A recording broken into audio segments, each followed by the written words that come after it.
this lucky, she said you ain't gotta ask. This girl is super bad, she the best I ever. Well, what's up everybody, it's your girl Miss Dammit here. I want to bring you guys another Battlefield 3 gameplay. Now that Battlefield 3 is coming to an end, I know, sad tear, but I want to talk about how I thought about all the DLCs for Battlefield 3 and give it my general overall grade, because there were some DLCs where DICE was on point, and then there were others where they were just like you were scratching your head like, did they actually beta test this DLC enough? And you're kind of hoping that DICE stay away from those ideas, those failed ideas when it comes to Battlefield 4 when that does come out. So my grade for Battlefield 3 DLC is a 7 out of 10, which is a solid C+.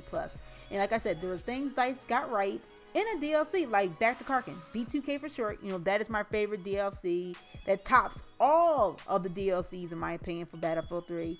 And then there was some DLCs where in my opinion they tried something new but didn't work right, like Close Quarters. You know, we all know what Close Quarters was trying to gear its audience towards, and majority of us in the Battlefield community was like, please DICE, never again. Please do not try to bring a DLC like Close Quarters in Battlefield 4, because in my opinion I didn't like it either. You know, Battlefield is Battlefield and another franchise is another franchise, so let's try to keep it separate.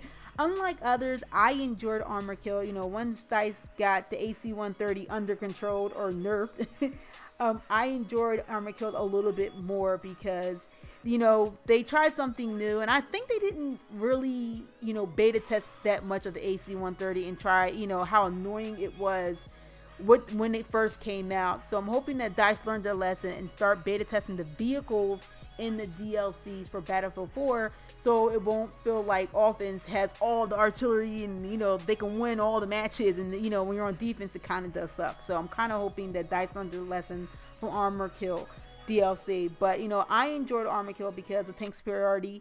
I like, you know, I kind of actually, you know, beefed up my game style in my tank skills and tank superiority because of that game mode. And I kind of think they kind of did a good idea and brought that into the DLC, which is a plus in my opinion. So I enjoyed Armor Kill. Unlike others, I enjoyed it.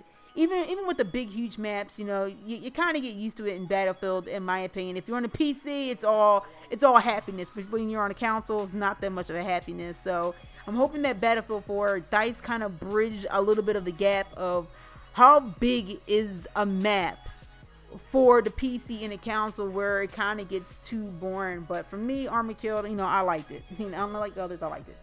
You know, Aftermath DLC, you know, I enjoyed it. You know, I like the way the buildings were designed well, a lot of cover, although it created a lot of camping spots, you know, for snipers. But hey, what are you going to do? That's, you know, snipers and, you know, camping in high spots, that's what they do. That's what they live for.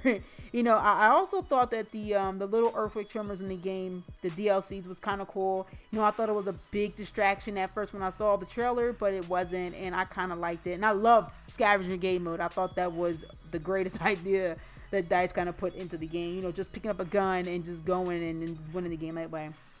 But Endgame, you know, that was a DLC I didn't like much. I kind of thought, in my opinion, like in my last video, they kind of rushed it. That DICE, you know, didn't really take their time with that DLC. That they, you know, they rushed it, just try to, you know, move forward and try to do Battlefield 4 that they were probably majority of all the DICE team was pretty much focusing really on. So I kind of hope that, you know, they don't do that for Battlefield 4 when they're trying to do another new game for the Battlefield franchise.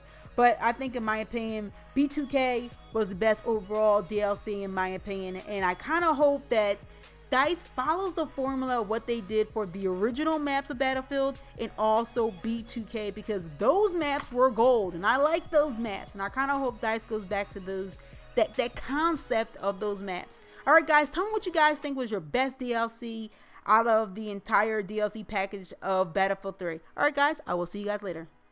Thank you guys as always for watching. If you want to see my last video, just click on the video under where it says last video, and next to it is a random video. You won't know what the topic is about unless you click on it. Also follow me on Twitter and also like me on Facebook.